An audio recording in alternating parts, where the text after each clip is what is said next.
Terima kasih kepada saudari pengurusi majlis yang berusaha, yang saya hormati, yang saya sanjung tinggi Tuan Pengetua, Tuan Haji Amri, Barisan Kepimpinan Sekolah Menengah Bekub, para guru, para pelajar yang saya kasihi. Bersyukur kepada Allah SWT pada hari yang dirancang pada hari ini dapat saya hadir ke sekolah ini. Tidak lain dan tidak bukan adalah untuk berkongsi sebenarnya, untuk berkongsi sedikit sahaja ilmu yang ada. Kalau itu dia sesuai, mudah dipahami, boleh diikuti, pakailah guna. Kalau katakan dia mungkin menyukarkan, mungkin tidak dapat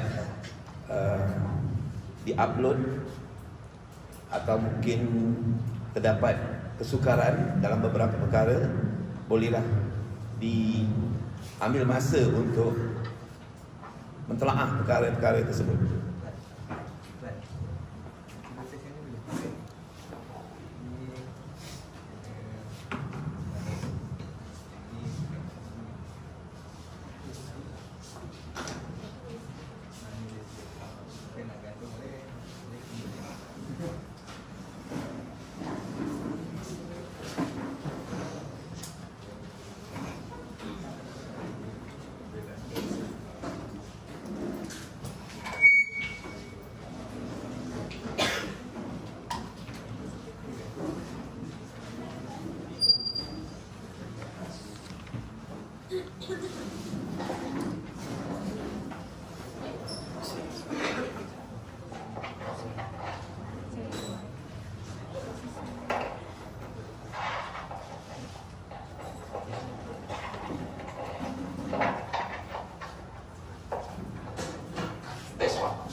Merujuk kepada pengalaman, kepada kertas-kertas peperiksaan yang kita lalui. Jadi di sini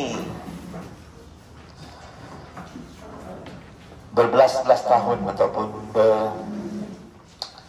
berkali-kali mengambil keputusan ataupun duduk sebagai calon kepada peperiksaan ini adalah kerana berpunca daripada kenapa? Kerana soalan-soalan ataupun teknik-teknik yang digunakan. Kerana kita bimbang teknik-teknik yang kita digunakan ini tidak melepasi kehendak dan juga susunan ataupun peraturan-peraturan daripada lembaga peperiksaan. Walaupun kami pernah menanda kertas peperiksaan, tapi kertas orang lain punya, tapi saya mengambil keputusan untuk menguji sejauh mana teknik-teknik yang kita perkenalkan ini boleh diterima oleh lembaga peperiksaan tanpa dia mengetahui siapakah calon tersebut. Okey. Jadi bermulalah 2011 itu saya telah membuat keputusan untuk duduk sebagai calon dengan membawa segala sistem dan teknik simple maths, smart math, kaedah mudah yang kita ingin kongsikan kepada anda semua. Okey, langkah yang pertama, kita bermula kepada kita mesti mengenali apa sebenarnya peperiksaan itu. Kita mesti mengenali. Jadi kalau kita lihat daripada pengalaman ataupun proses peperiksaan ini, jangan ambil panjang lah, ambil 5 tahun pun sudah cukup dapat mengetahui secara mana kronologi dia, dia punya senario dia punya perjalanan dia, seolah-olah menjadi satu ketetapan. Tapi bukan itu satu ketetapan yang pasti, tetapi ukuran selama 5 tahun itu telah memberi penuh keyakinan kepada kita. Kalau tidak cukup 5 tahun, kita adjust lagi, ambil 10 tahun ke belakangan.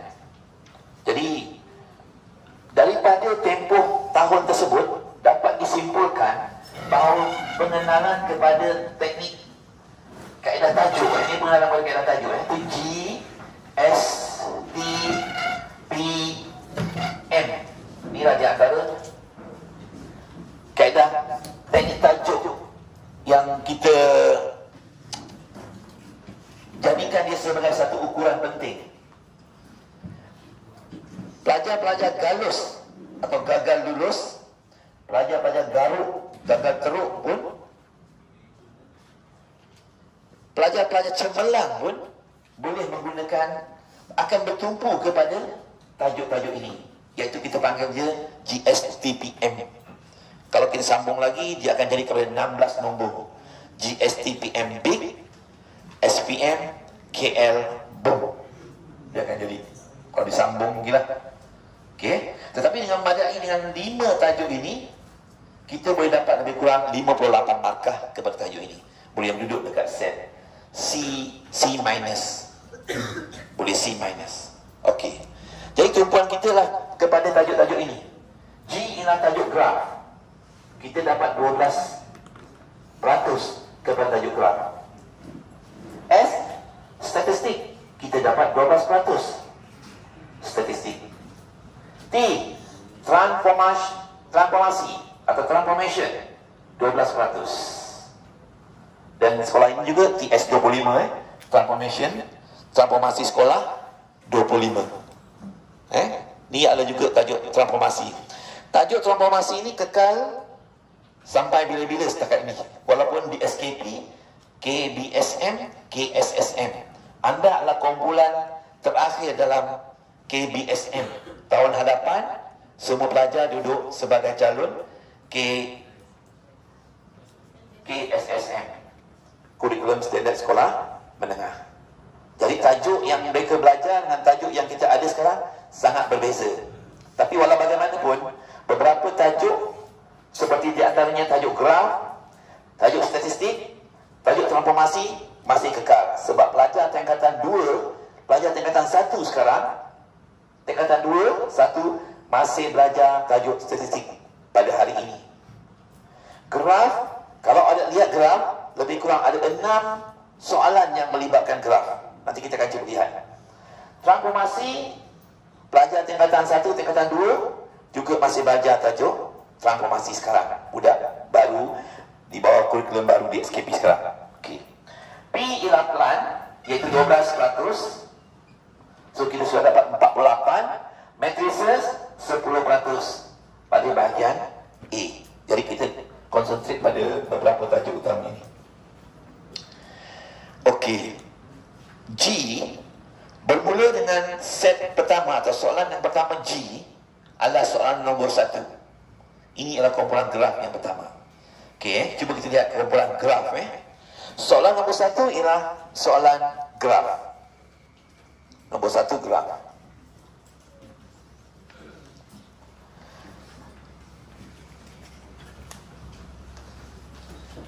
Nombor 9 juga graf. Nombor 9 graf. Tandakan dia sebagai, tuliskan tajuk dia graf. Nombor 10 juga graf. Nombor 10 juga graf. Dah berapa graf sekarang? Dah 3 graf sahaja. Okey. Nombor 12 graf juga. Dah 4. Nombor 13 graf juga. Dah 5. Nombor 14 graf juga. Dah 6. Okey. Jadi lebih kuranglah 6 tajuk yang melibatkan graf. 6 tajuk yang melibatkan graf. Itu graf ni sangat penting. Jadi melibatkan kertas graf, dan perkara-perkara yang berkaitan dengannya. Okey. Okay. Mari kita lihat kepada tajuk graf yang pertama, iaitu shaded region area atau kawasan berlorik dengan penggunaan simbol ketak samaan. Kalau kita lihat kepada kertas soalan ini, iaitu di mana saya nyatakan bahawa teknik graf fungsi yang berada pada tajuk nombor 1 ini, saya memanggil dia menggunakan teknik kandang kambing. Atau ada teknik ni awak boleh guna dengan cara awak sendiri. Saya hanya pencetus je. Saya hanya membuka laluan saja. Kenapa? Saya nampak dia orang bertanya, kenapa Cikgu Zul gunakan teknik yang biasa-biasa je, dia kata. Sebab dunia hari ini penuh dengan cabaran, stres, tekanan sebagainya. Pelajar-pelajar kita tak suka dengan keadaan tersebut. Jadi dia nak kaedah yang longgar, yang linear. Jadi bila sebut kandang kambing ataupun taman bunga, pagar dan sebagainya, landscape, jadi dia akan lebih mudah menarik minat pelajar. Apa itu cikgu panggil kandang kambing, dia kata. Okey, lihat. Ini adalah 2 batang kayu yang tidak mempunyai penutup atau pintunya. Sebuah kandang yang tidak mempunyai penutupnya. Kalau awak lihat pada gambar raja ini, gambar raja ini bersilang. Grafnya bersilang. Kalau kita lihat, dia bersilang macam tu. Kalau kita lihat, ada 4 kawasan sebenarnya. 4 kawasan yang harus kita tutup dengan sebatang kayu lagi, supaya dia menjadi kawasan yang terkepung. Tengoklah kalau soalan jenis ni, awak lihat, mana kawasan yang aku nak kepung dia, kawasan yang kita nak kepung. Okey. Bila kita nampak soalan begini, pertama, dia akan tinggalkan satu garisan tegak, yang biasanya garisan itu putus-putus. Sama ada garisan itu mencancang, tegak mencancang, atau rata mengufuk mendatar. Itu kebiasaannya yang ditinggalkan dalam soalan jenis ini. Nanti awak refer lah past question.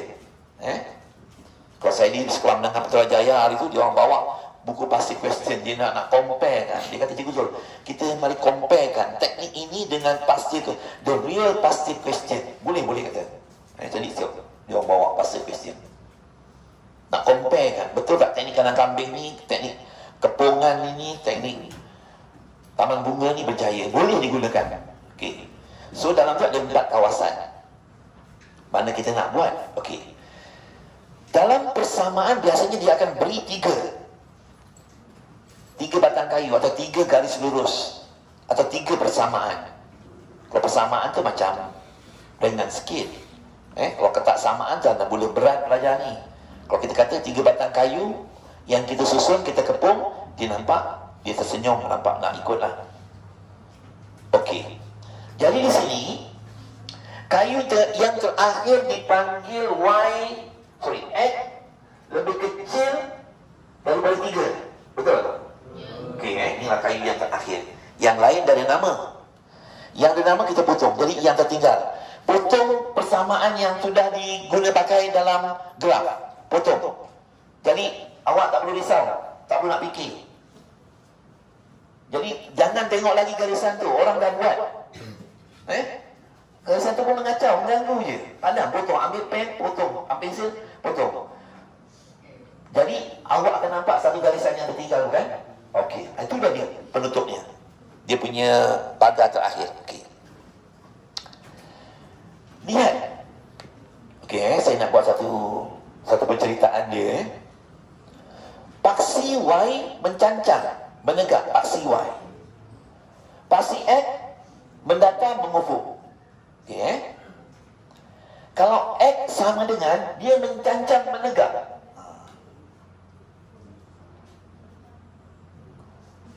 Paksi Y mencancang, menegakkan paksi Y. Tapi kalau Y sama dengan dia mendatar, mengufuk. Mudah-mudahan nampak macam confused sikit.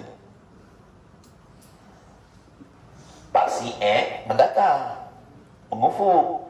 Paksi Y mencancang, menegak. Tapi kalau Y sama dengan mengufuk, mendatar. Kalau X sama dengan mencancang, menegak, dia terbalik, macam dia pinjam Y punya. Itu konsep dia kat situ lah. Paksi Y menegak, paksi Y mencancang, menegak. X, Y sama dengan mendatar, mengufuk. Kalau dia dah lama dia jadi lagu, budak nyanyi. Saya buat video dia orang menyanyi ramai-ramai. Kalau baru-baru ni biasalah, barang-barang baru kan memang susah nak accept. Tapi sebenarnya konsepnya sama saja. Kalau Y menegak, kalau Y sama dengan mendatar, X mendatar. Kalau X sama dengan menegak. Ini perlawanan kepada konsep tu. Boleh? Sebab belajar kajian saja, cikgu dia kata, X sama dengan macam mana bentuknya? Kita tak tahu dah macam mana. Kalau X sama dengan bentuknya macam Y, tegak. Kalau Y sama dengan paksi Y macam mana? Menegakkan. Paksi Y menegakkan. Kalau Y sama dengan mendatar. X sama dengan mendatar. Paksi X mendatar. Kalau X sama dengan menegak. Okey. Sudah dapat konsep tu sikit Okey. Kalau dia menegak, X sama dengan kan? X lebih kecil dari 3 Persamaannya mesti X sama dengan. Dia mesti menegak dan mencancang dan memotong pada paksi X. Positif, negatif nilai X ni? Sebelah kiri atau sebelah kanan? Dia mesti memotong sebelah kanan. Selesai cerita itu. Itu je. Cari kawasan sebelah kanan yang kita nak pacakkan pintu X. Dan pastikan kayu terakhir ini mesti ada pintu. Jadi kita kat sebelah sini kan, so kita ada nombor 3 sini kan. Dia memang dah ready kan lubang untuk awak masukkan benda tu. Dia ada 2 kiri kanan. Nasib baik sikit. Kalau orang lain nak dengki lagi sebelah sini tahu dah jadi 3. Jadi dia akan trap budak ni. Kalau betul-betul lah dia nak betul-betul nak lebih streskan awak, dia letak negatif 3 sebelah ni. Tapi dia buat satu je. Bagusnya dia buat 1 3 je kat sini. Nampak? Satu je nombor 3. Maksudnya kita dah ada. Itulah tempat yang kita nak pancangkan kayu kita. So, cikgu, kan sana ada nombor 5, ada nombor 3. Nampak? Dia nombor 3 dekat paksi Y. Dia trap awak paksi Y ada nombor 3. Tapi kita dah tahu bahawa kalau X sama dengan dia akan mencancang. Betul? Dia tak akan duduk dekat nombor 3 paksi Y tu. Boleh tu dia. Jadi, serangan-serangan soalan ni kita dah boleh tangkis dia. Kita boleh agak, dia tak akan perangkap kita. Budak-budak mesti dia tanda paksi Y, paksi nombor 3 tu dekat nombor 3. Tapi dia lupa bahawa X sama dengan bentuknya macam paksi Y, menegak dan mencancang dan memotong pada paksi X. Dan ingat, mesti budak kalau kita dah kepung, kalau tak ada pintu, macam mana nak keluar? Garisan ini mestilah garisan dot dot dot. Nampak kawasan terkepung? Tak, lorikan dia. Lorikan dia. Dapat 3 markah. Tapi kalau tak lorikan, ada garisan dot-dot, dapat berapa markah? Dia 1 atau 2. Biasanya 1 markah. Silap hari bulan, kalau skema tu berubah, bukan skema tu berubah, skema tu sama, tapi ketua pemeriksa pada tahun itu yang berbeza-beza, dia mungkin anggap kau beri 2 markah. Tapi bila ada pancang kayu 3 dot ni, kebiasaannya markah 1 memang dalam kocik. Dia 3 markah. Okey, dan lorikan kawasan yang terkepung seluruhannya. Okey. Sebelumnya ada banyak teknik yang kita gunakan. Teknik sikat, teknik tunduk, angguk, giling dan sebagainya. Nampaknya, tapi kita setiap masa dia akan berubah-ubah sistem ini. Mengikut kesesuaian. Okey. Seperti mana dia kata, Y selalu berkata ya. Jadi pada garisan tu, garisan Y itu ialah Y kecil. Y kecil akan tunduk kawasan ke bawah. X selalu berkata tidak. X hanya gelengkan kepala ke kiri dan ke kanan. X selalu say no. X daripada dulu sampai sekarang selalu cakap X. No, tak mau. Dia gelengkan kepala. Left, right. Kiri, kanan. Y always say yes, no, up and down. Kalau dia kecil, dia tunjuk bawah. Kalau dia besar, dia yakin, dia confident, dia bermandang ke hadapan. X, orang yang positif memandang sebelah kanan. Orang yang negatif memandang sebelah kiri. Okay. Itu konsep yang pertama. Paksi Y tegak, paksi Y tegak, Y sama dengan mendatar. Konsep ayat dia. Paksi X mendatar, X sama dengan tegak. Itu dia. Ada lidah, garisan penuh-penuh. Maksudnya ada lidah. Dia macam kepala ikan kan. Dia kalau double line, kalau dia double line, ada garisan penuh, solid. Tapi kalau tak ada garisan ni ada dekat highway, dekat jalan raya ni ada. Budak-budak berempit tahu. Nah, saya cakap dengan dia, korang kaki motor kan? Okey. Pernah nampak line ni? Ni biasa je line ni, kita langgar je, dia kata. Itu matematik sebenarnya, ada jalan raya. Pun ada duduk juga. Jadi, walaupun kau berempit, matematik mesti jaga juga, saya kata dengan dia. Bila kau potong, kau double line boleh potong tak? Tak boleh juga. Kau dot, boleh potong. Boleh potong. Ni dot, garisan dot satu markah. Takkan tak boleh. Okey. Kemudian kita lihat kepada konsep soalan yang kedua. Soalan yang kedua, nombor 2. Kita lompat pada nombor 2. Pasangan kepada soalan ni ialah soalan set. Pasangan ni memang pasangan set kaedah dia. Okay. Iaitu menggunakan kaedah Chun. Cinta untuk Nabila. C-U-N. Chun. Itu dia Chun. Okay.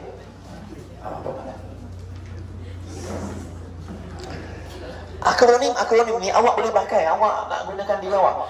Ingat, peperiksaan SPM ini bukanlah dia macam perkara yang terakhir dalam hidup. Tahun lepas beli atas kereta merah tu kan, Merdeka, tak tahu tahun ni, tak tahu lagi beli kat mana. Habis SPM macam habis lepas dalam seksa dunia. Belum, itu baru permulaan kecil je. Tapi kebebasannya tak tahu macam mana. Masuk paper semua. Okey, tak apalah. Bukan bagusnya, bukan bekuknya. Okey, kita apa?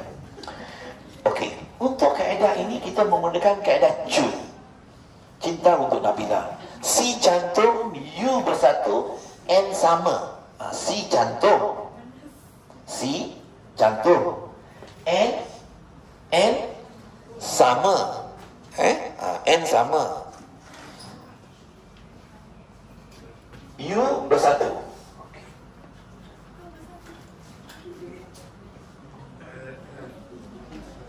C cantum, U bersatu, N sama atau N campur.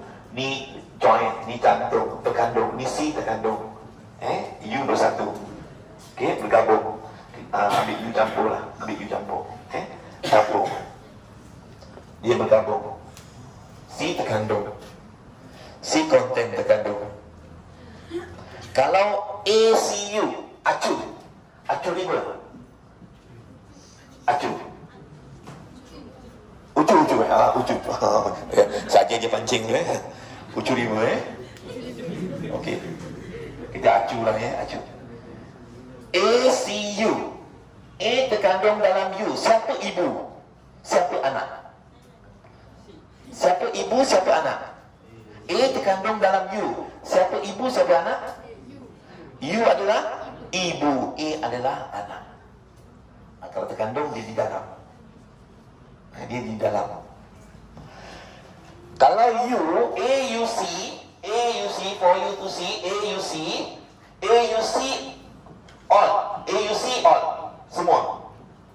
AUC semua. AUC, join, bercantum, semua lori. Okey, pada gambar rajah ini, saya seronok pada gambar rajah ini. Saya bawa ke mana-mana sekolah ni. Soalan ni 15 tahun saya gunakan soalan yang sama je.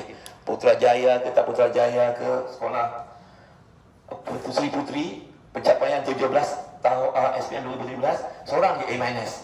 Daripada 158 calon, seorang je A-, yang lain A+ campur-campur. Seorang je calon dia yang dapat A tolak, yang lain A plus ketambah. Okay. Soalan yang sama juga saya perkenalkan. Saya cakap dengan dia, kalau AUC prime ada benda macam ni, ada benda kat luar, Q katanya, ada Q kat luar ni. Ni A, ni C, AUC prime. Awak nak lorikan yang mana? AUC prime. Ni kosong AUC prime. Awak nak lorikan siapa? Yes. AUC prime, awak lorikan Q. Tapi ada satu soalan peksa juga. AUC prime, dia lorikan ini. Budak tu dapat makan penuh 2. Kenapa? Budak ini telah melorikan Q dengan warna putih. Itulah. Kami bertekak membantu memeriksa. You tahu tak, budak ni sedang melorik. Dia kata, budak tak melorikan. Kan ni warna putih. Warna putih ada tak dalam dunia? Ada. Ni warna putih lah. Budak tu sebenarnya tak sengaja buat. Sebab tu cakap dengan dia orang, jangan tidur dalam bilik belajar. Dia orang pesan, bertanda je, jawab je. Sebenarnya budak tu, dia sebenarnya tak tahu pun. Sepatutnya AUC prime, jangan ambil AUC kan. Lorikan kawasan Q kan. Tapi dilorikan kawasan AUC. Bermaksud ada 2 warna berbeza. So pemeriksa menetapkan pelajar ini telah mewarnakan Q. Maka beri dia 2 markah. Dapat. Right. Jadi kalau prime bermaksudnya pilih yang luar. Contohnya PUR. PUR. Kalau awak nak buat cerita, tapi kalau kat sekolah, cikgu ni akan potong makan awak tau. Dia mesti potongnya. Dia mesti potong. Tapi masa lembaga periksaan, kalau kita bincang dalam lembaga periksaan, contohnya jawapan-jawapan pelik yang dapat markah. Jawapan pelik dapat markah. Okey. PUR kan, join kan, bergabung kan, U bersatu kan. Tapi dia lorikan Q. Tapi jawapan yang betul-betul tepat ialah lorikan kawasan P dengan R kan. Tapi pelajar ini lorikan kawasan Q, dapat markah penuh. Itu adalah markah yang confuskan calon, confuskan pemeriksa.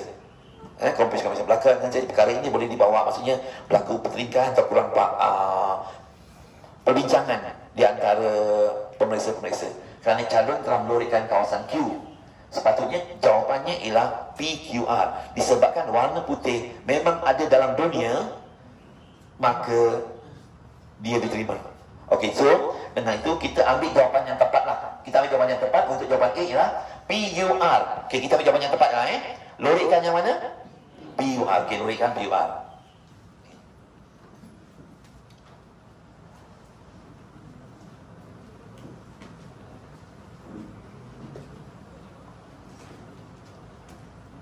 Okey, pada kalau P prime bermaksud kita tak suka P. Kita tak suka P. Kita tak suka P, jadi kita pilih siapa? Kita pilih R dengan kita pilih Q, itu saja. Jangan ada pun nama P dalam hati kita, ataupun jangan pun sebut P pun dalam perbualan kita atau perbincangan kita. Kerana kita tak suka P. Jadi tutup P, siapa saja yang berkaitan dengan P, warna P suka, cita-cita, basikal, kelab sukan permainan yang P suka, jangan kita ambil langsung. Kita ambil yang selain daripada P, iaitu kita pilih R dan Q. Okey, pada soalan yang ketiga, atau soalan yang kedua, soalan yang ketiga dalam hal ini, pada soalan nombor 2 tu adalah satah 2 matra.